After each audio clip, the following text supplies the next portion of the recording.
Sorry, did you say something? Oh no, I'm just waiting for the time to drink again. Time to drink? It's always time to drink. Hello, my dear friends, how are you? I'm Aritharia, and today I'm going to talk about Galdrastafir, the Icelandic magic symbols, magic staves. I've already done a couple of videos in the past concerning Galdrastafir, but I want to delve a little bit more into their historical background in future videos, especially because I see there are still a lot of misconceptions, and Galdrastafir are by far the most tattooed magic symbols nowadays, especially by neo-pagans, of course, and many people are not actually aware of of their significance, especially historically and culturally speaking. So it's never enough doing videos like this, I think, so people may avoid mistakes and avoid regrets later on in life for tattooing something that doesn't have the meaning they thought it had, right? Perhaps the immediate thought that comes to mind is that it's actually people's fault for not investigating the meaning of symbols, and as such, they end up doing mistakes because they didn't bother to make research. And as such, misconceptions continue to thrive. But, however, it isn't as simple as that, actually. It's not entirely people's fault. Let me just share with you a quick message before we really delve into this subject today. I'm doing this video and I have many more, and without a doubt there's plenty of academic works out there on this matter, so I'm just another one giving a little bit of a contribution. But that's exactly where our first problem resides.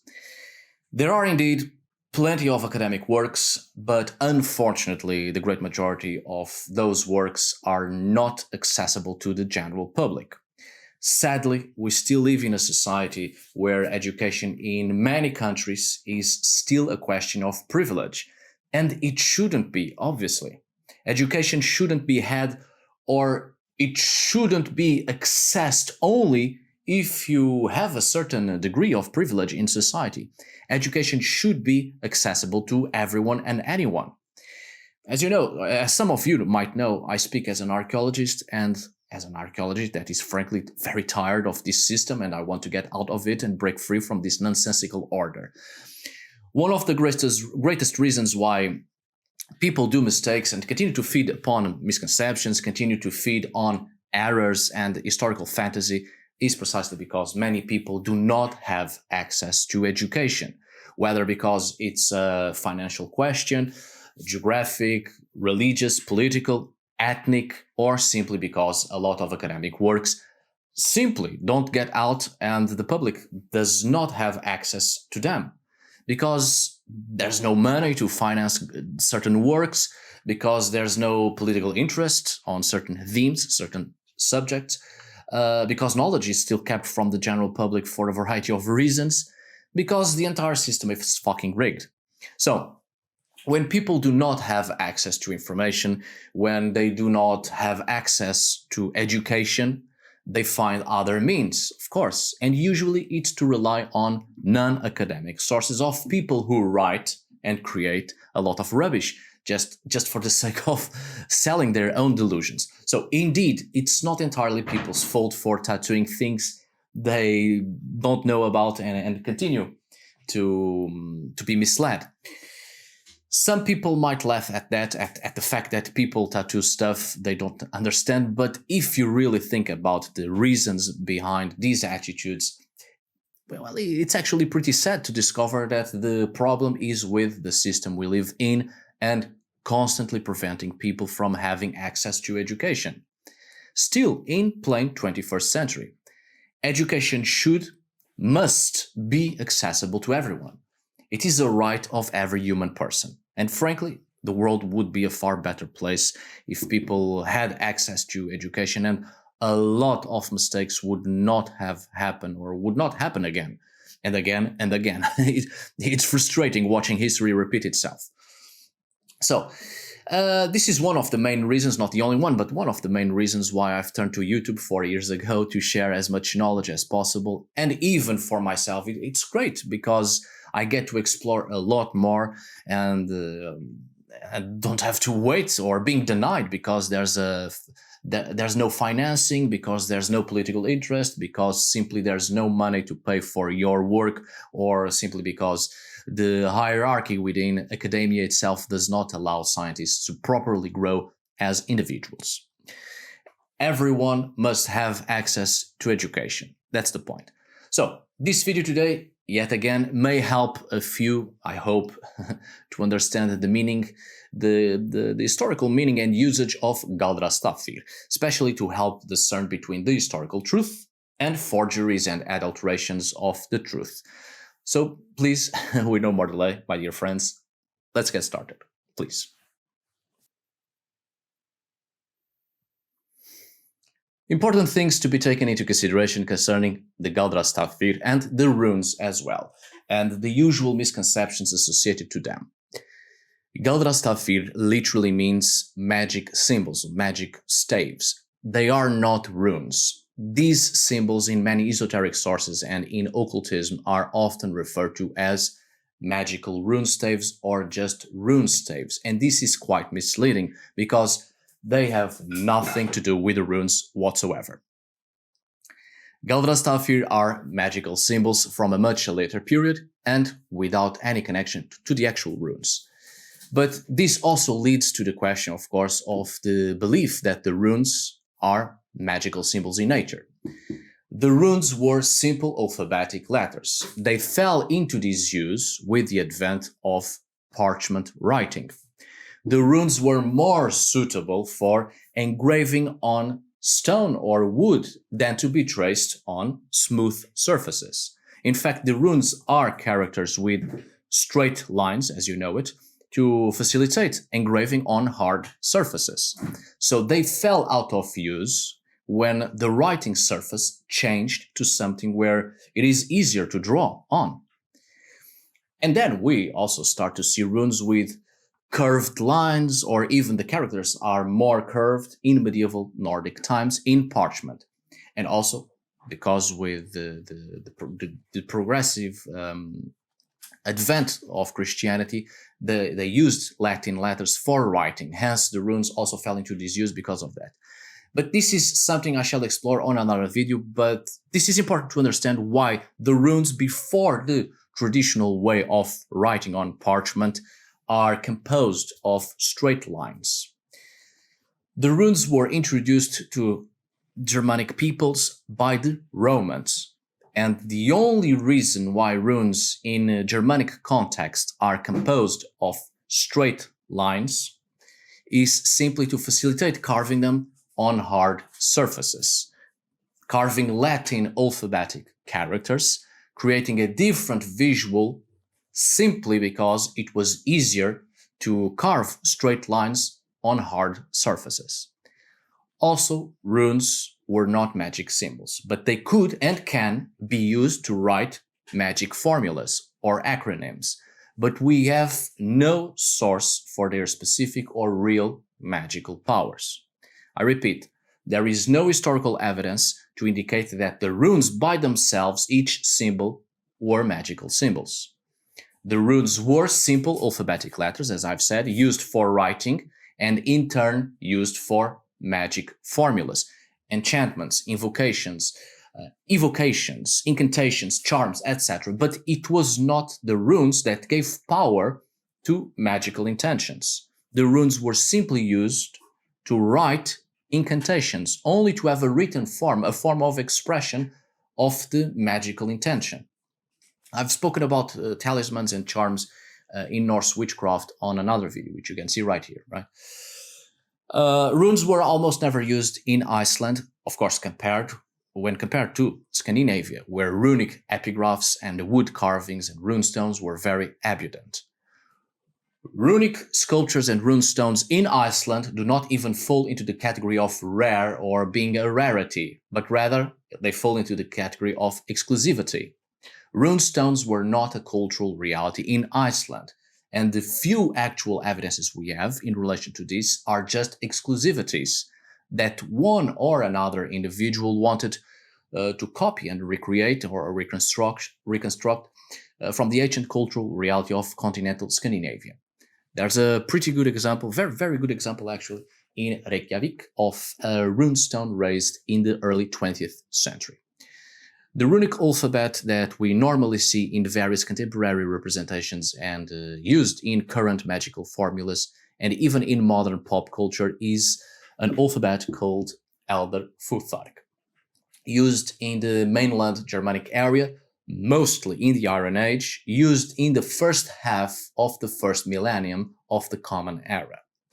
The runes used to write in Scandinavia, and particularly in the Viking era, a period roughly of only 3 centuries, the late Nordic Iron Age and the early Nordic Middle Ages, the runes used in that period were different, which you can see right here somewhere on the screen, with a lot of local variations, of course, and temporal variations as well.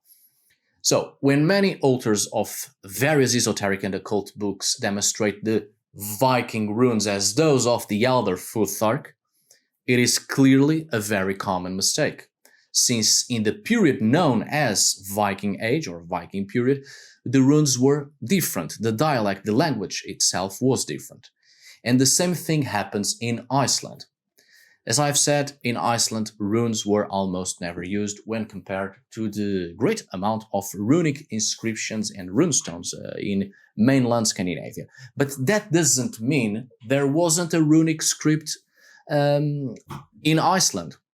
There was, which is the so-called Icelandic Futhark, although I personally prefer to call it for what it actually is, medieval runes. And again, not magic symbols, but alphabetic letters, which indeed can be used to express magical intention.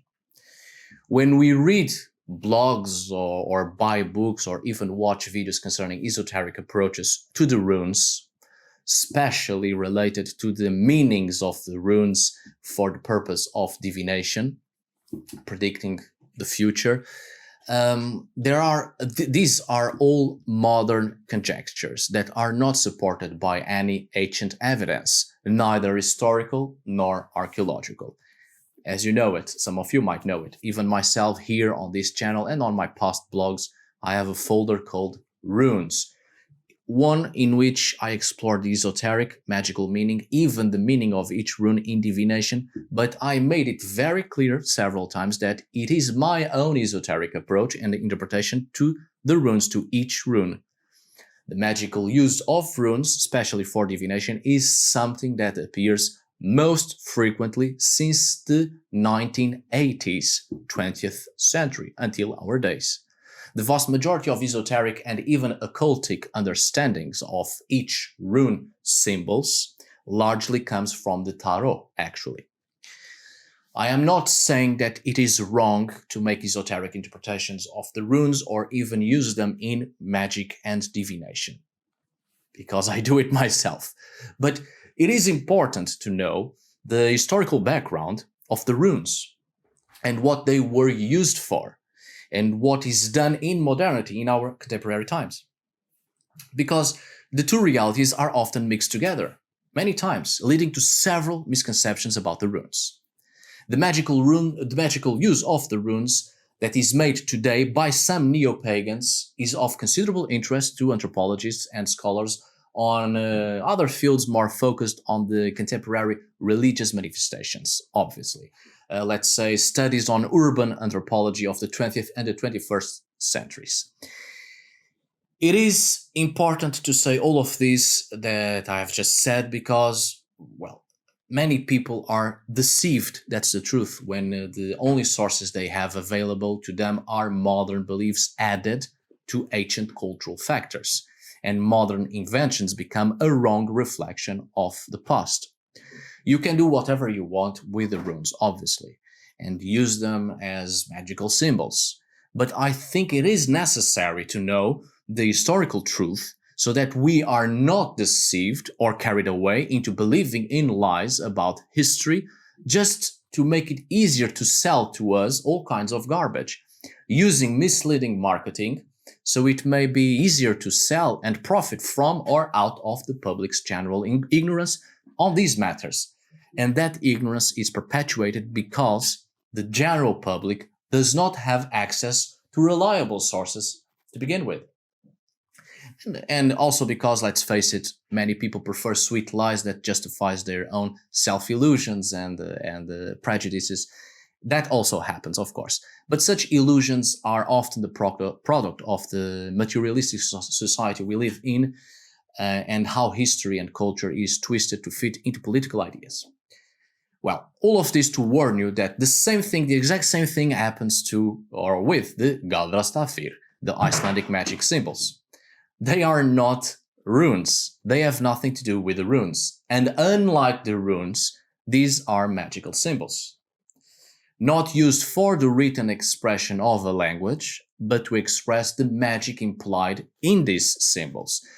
Exclusively symbols created with the purpose of expressing an intention of magical character.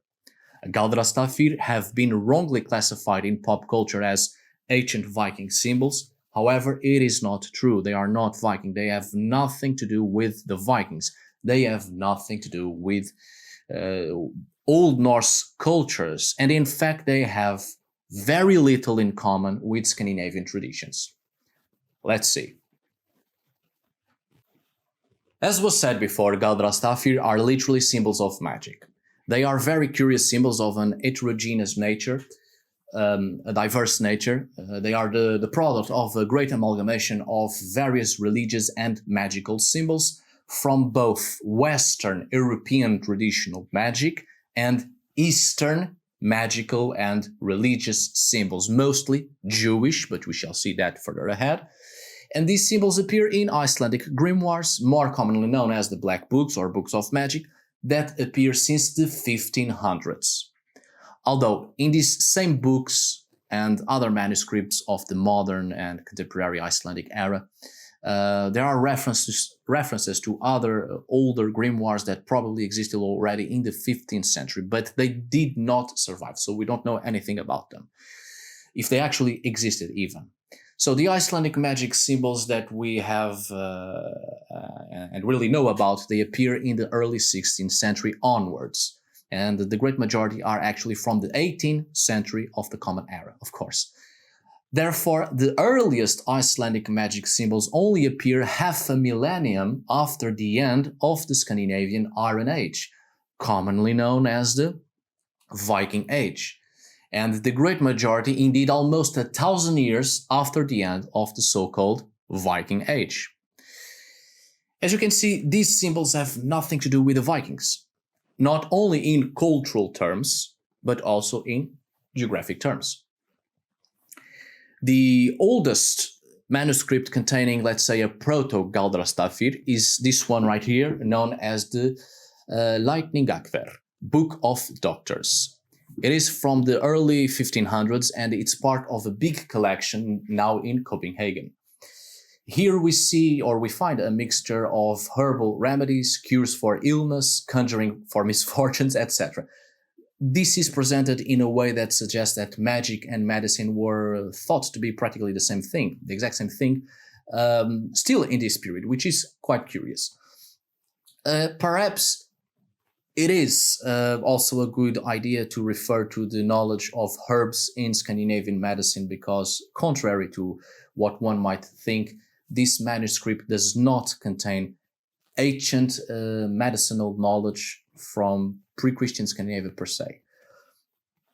The problem with the knowledge of herbs in Scandinavia, especially as medicinals, we only have written sources after Christianization. And from that moment onwards, herbal medicine in Scandinavia is pretty much the same as in Italy and in the Middle East from the Islamic medieval caliphate of the Middle Ages. As clergymen brought such works with them into Scandinavia, but Scandinavians also had contact with the Mediterranean. Truth be told, the modern roots of Scandinavian folk magic related to the use of herbs come from the contact with the Mediterranean during the Middle Ages. As I've pointed out on the video about the Berserkir and the Hulfadin, you can see right here, the first herbals and other medical texts in Scandinavia were not produced until the 13th and the 14th centuries, after the introduction of Christianity. 200 years after Christianity became the official religion, with, of course, a great influence of continental European beliefs and practices about medicine, herbalism, and healing, especially from the medical school at Salerno, Italy, which in turn was ultimately based on the works of the classical Greek physicians Galen, Dioscorides, and Celsus, and of course on the Arabic medicine of Avicenna. To my knowledge, the earliest surviving herbal texts produced in Scandinavia was probably the 13th century Hutebogan, or the also known as Liber Herbarum, the Book of Herbs of Master Henrik Hebstein of 1244 from Roskilde in Denmark. This herbal book contains translations from Messrs. Dividibus Herbarum circa 1090 and the De Gradibus Liber by Constantinus Africanus from 1050 of Salerno in Italy. Even though there are still few detailed informations about the Christian Scandinavian herbal medicine, the pre-Christian Scandinavian herbal medicine, without a doubt, individual physicians and healers in the Viking Age, of course, they knew herbal remedies, obviously. But the only written evidences for Scandinavia are the ones I've just mentioned, from the 13th century onwards. So, if the oldest books in Scandinavia on medicine and magic associated to it are actually from Jewish, Christian, and Muslim sources, more so the Icelandic books from the 16th century onwards, concerning the exact same subjects, magic and medicine. Let us see then the symbol presented here that serves as a solution to discover the identity of a thief, or used against thieves. You can read it in the manuscript itself, associated to it, to this symbol, the sentence, in nomine Domini, Amen. In the name of the Lord, Amen. A fundamental notion of Christianity, as you know it, a worldview, actually, that is the background to Christian belief. In fact, the symbolism presented here implies the existence of good and evil as opposed, yet subtle entities, but existing in the cosmos and within the human community, the human society, the human world. And the possibility for the mortal individual to act to change the course of events, to change fate even, free will, using it for better or for worse, invoking the power of God or the devil. This dualistic view is typically Christian, which is presented here in the oldest manuscript in which a Galdrastafir appears, as I said before, which is related to the religious and magical understanding of Christianity. It is important to remember that Norse mythology, which actually comes to us quite filtered by Christian compilers, but still reveals a very different view of the world that did not follow this dualistic view of the Christian world. In Nordic mythology, good and evil are not absolute.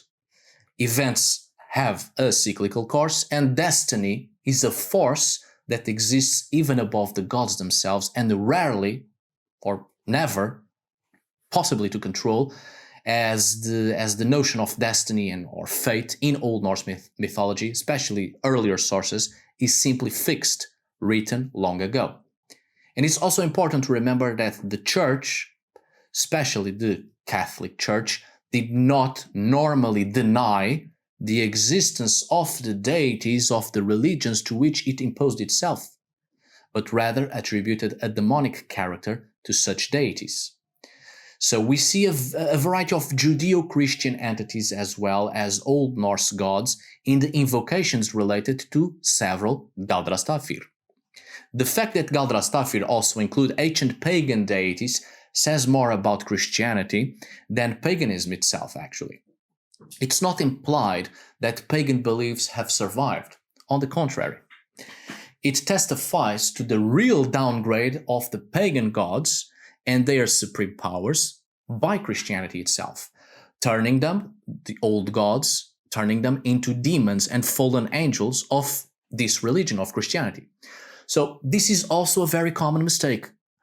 Because old gods are found in the invocations of the Icelandic magic staves alongside Judeo-Christian entities, this was thought to be survival evidences of the cult to such gods, or that the magical symbols by themselves are religious symbols of the pre-Christian religion.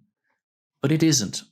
The old gods were transformed into demons and fallen angels by Christianity and were invoked as such alongside with other Judeo-Christian entities in the incantations associated to these magic symbols, which are also of Judeo-Christian influence. And when I say the symbols themselves, the Galdrastafir, are of Judeo-Christian influence, I'm not throwing this into the air for no good goddamn reason and saying it lightly.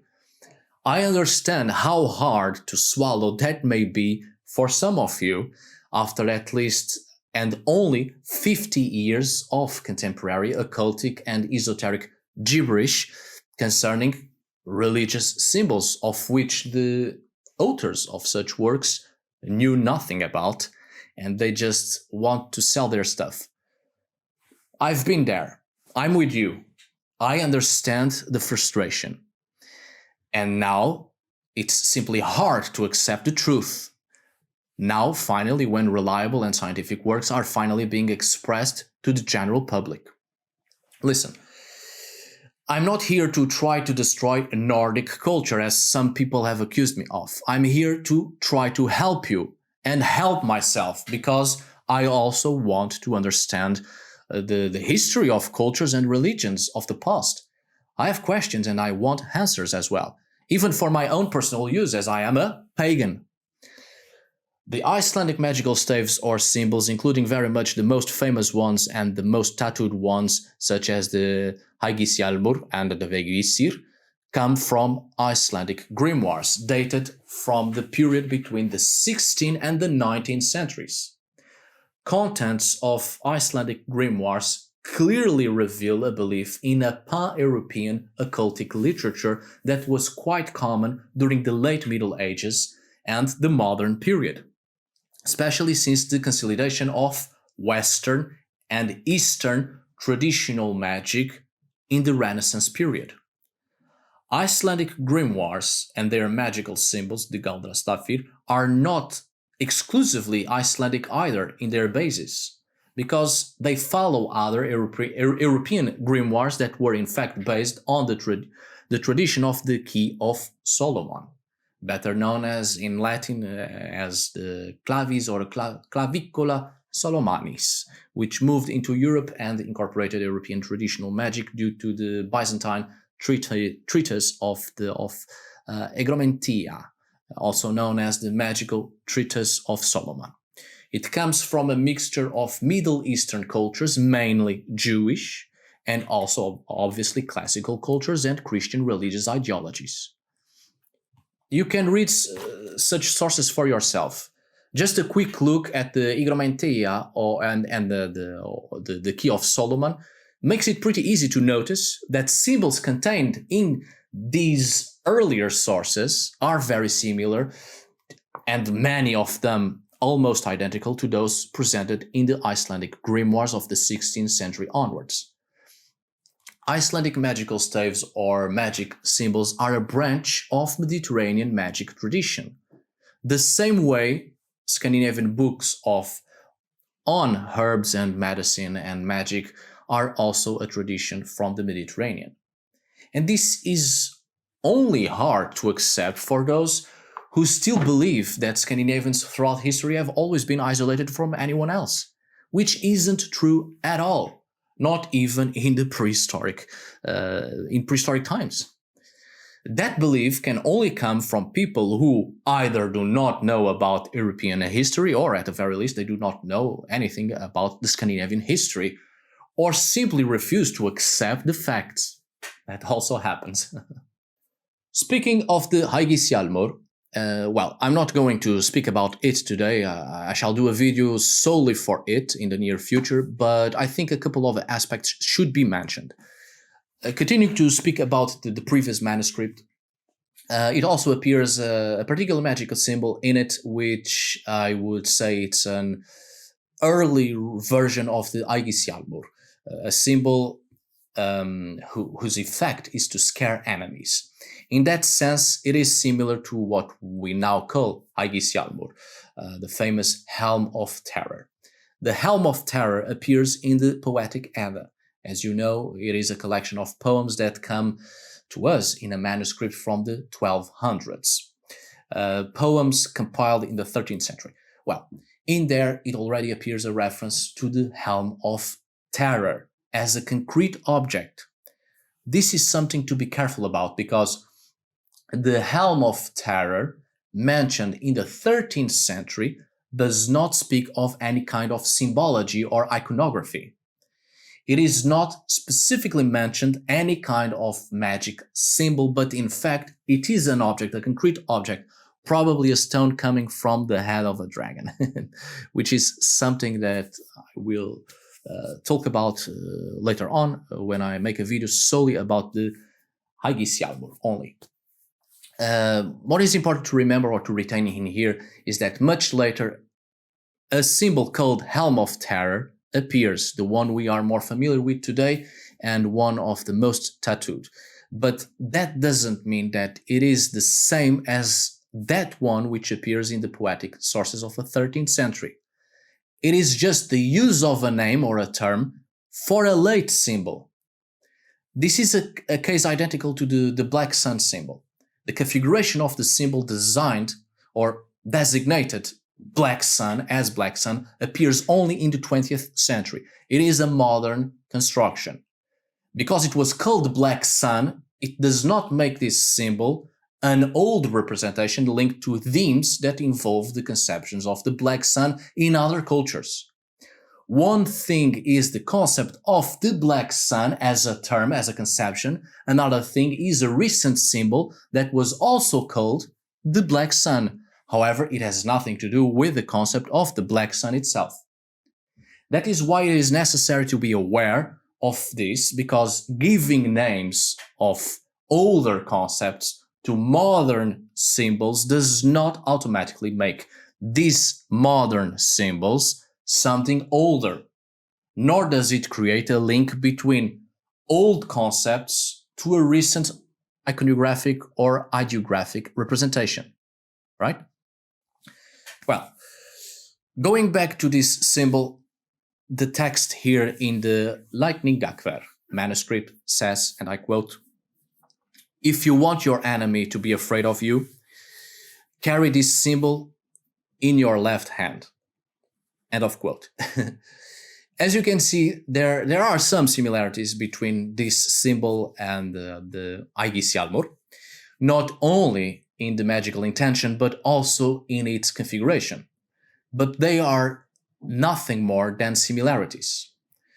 What we have in the construction of these magic symbols in Iceland for a period of at least 300 years are several altars who consult the same or similar sources. However, they develop different symbols, adopting some well-known names or terms or even magical intentions, but making their own symbols with many different results in different periods. The current visual form of the Aegisialmur actually appears only in a 17th century paper manuscript known as the Galdrastafir, Book of Magic. Despite having similarities even in the magical intentions to the previous symbol we have seen, we see other aspects that are totally different. The text was written in modern Icelandic and reads as follows, and I quote again. "Aegisialmur will be made of lead and printed on the forehead when someone expects his enemy to find him. And so he will prevail against the enemy." End of quote. As you can see, the intention is more or less the same as that of the previous symbol. It has a certain similarity in the configuration even. However, the way of making and using it is quite different. As I said, authors from different periods, studying similar sources and creating their own symbols, using some known names and terms and concepts even magical intentions, but in the end, creating something new, actually, as many people still do nowadays. Nowadays, Galdrastafir continue to be created. And again, different authors, different people in a different period, studying some old sources and old concepts and terms, but also adding new ones and creating their own symbols. Again, just because someone creates a symbol and adds to it conceptions of the past doesn't mean that the symbol itself was already known in the past and has a long span of time of religious and magical use. So it's important to know the history of symbols, when they were created, and which conceptions were added to them, which led to their creation in the first place.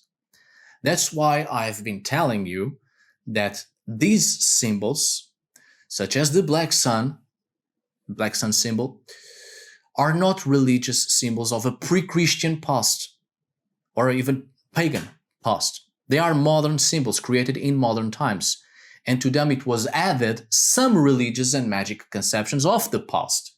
But that doesn't make the symbols themselves something of the actual historical past. In short, the Galdrastafir, really these symbols that are usually called Viking religious symbols or even as rune staves or rune magic staves, have nothing to do with that historical past.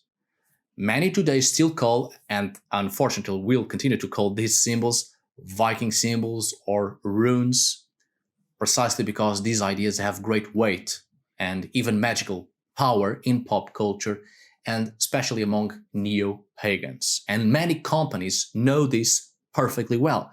So they will continue to use certain names and certain terms, even conceptions and certain concepts, because they know perfectly well it draws the attention of the public, and people, without thinking twice, grab their wallet and shut up and take my money, and continue to be deceived, carried by the names that are given without really knowing the historical past behind the symbols. Galdrastafir are not Viking religious symbols. They are not runes or rune staves. There are no traces of these symbols in archaeological findings, not only in Iceland, but throughout Scandinavia. They are purely grimoire symbols and have never been used as religious symbols or even as pendants or any kind of jewelry. If they were Viking symbols indeed, we would expect to find them engraved somewhere in Scandinavia. But it has never been found, nor will ever be. They are purely symbols of late medieval and modern Icelandic manuscripts, grimoires, magic books, black books. Some runic texts may appear in the margins of these books, but they have nothing to do with the symbols themselves presented in those pages. They are annotations. The vast majority of Galdrastafir, especially those that are often tattooed today, appear from the 1600s onwards, and many of them were only created between the 17th and the 19th centuries. And to understand why these symbols appear as if out of thin air, we should not simply focus only on Iceland alone. It is necessary to focus and to try to understand what was happening in other European countries at that exact same time, that period, especially in the field of the occultic sciences. Because, as has been said before, Scandinavians have never been isolated from the rest of the world, not even in prehistory, much less in medieval and modern times. In the Renaissance, a new type of esotericism spread across Europe, all across Europe, based largely on the tradition that seems to have been of Jewish origins, and which involves evoking demons, controlling them, and making them do different things. The demonic evocations is carried out through the use of specific sigils collected in large numbers in one of the most widespread texts of European esotericism, the clavicle of King Solomon, as I've said it before, as previously said. Many were the treatises of magic that appeared and circulated during this period. One of the most widespread magical systems and compendium of magic and evocation of different demonic entities in Europe during this period is what is known as the Goetia or Goesia or Goetia, an epic magic book. Oops. According to legend, its author is King Solomon, precisely. Galdrastafir are the product of the magical knowledge of post-Renaissance Europe.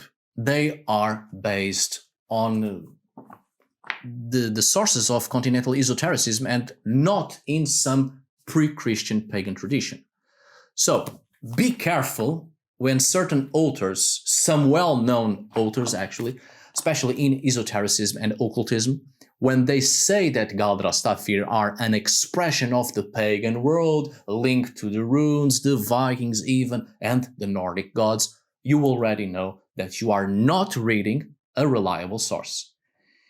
It may not even be the fault of the author himself, because he or she may simply rely or really believe in these common mistakes, because there are really many books, a lot of books that continue to focus on these mistakes. But then again, if you are going to write a book, at least you should do the basic research. So yes, it's their fault. Please, take notice that everything that has been said here today will not diminish the cultural importance of Iceland, nor does it even diminish or erase the magical power of these symbols. In my view, it even further enriches the history of both Iceland and these magical symbols. People continue to use these symbols for their own magic arts, magical purposes, and even to create new symbols. And I think this is quite interesting and beautiful. But it is important to know the historical context, so that we do not fall into errors and end up spending money in vain, whether on tattoos or literary sources or even jewelry. And if for some reason some of you are uncomfortable with this video and the historical reality, I understand perfectly well. But it's not my bloody fault, is it? In the past 50 years, a lot of gibberish has been concocted concerning all sorts of pre-Christian pagan religions. So I totally understand it's hard for some people to believe in someone that comes to destroy all those misconceptions. But you can research for yourself. It is as simple as that. The historical truth will not become any different just because we do not accept it or because it doesn't go in favor to our own personal beliefs and even prejudices. What has been done cannot be undone. We just have to move on, and human creativity will never stop, I hope, and we shall continue to create more stuff. Well, all right, my dear friends, I hope you have enjoyed this video. I hope it was useful and perhaps a mind opener. Thank you so much for watching. See you on the next video, and as always, tack för idag. Thanks for today. Obrigado por hoje.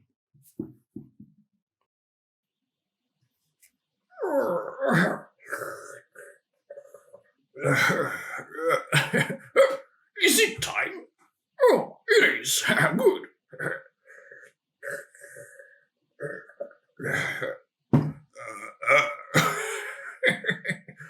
Good stuff, good stuff. This is thirsty business. I'll drink again.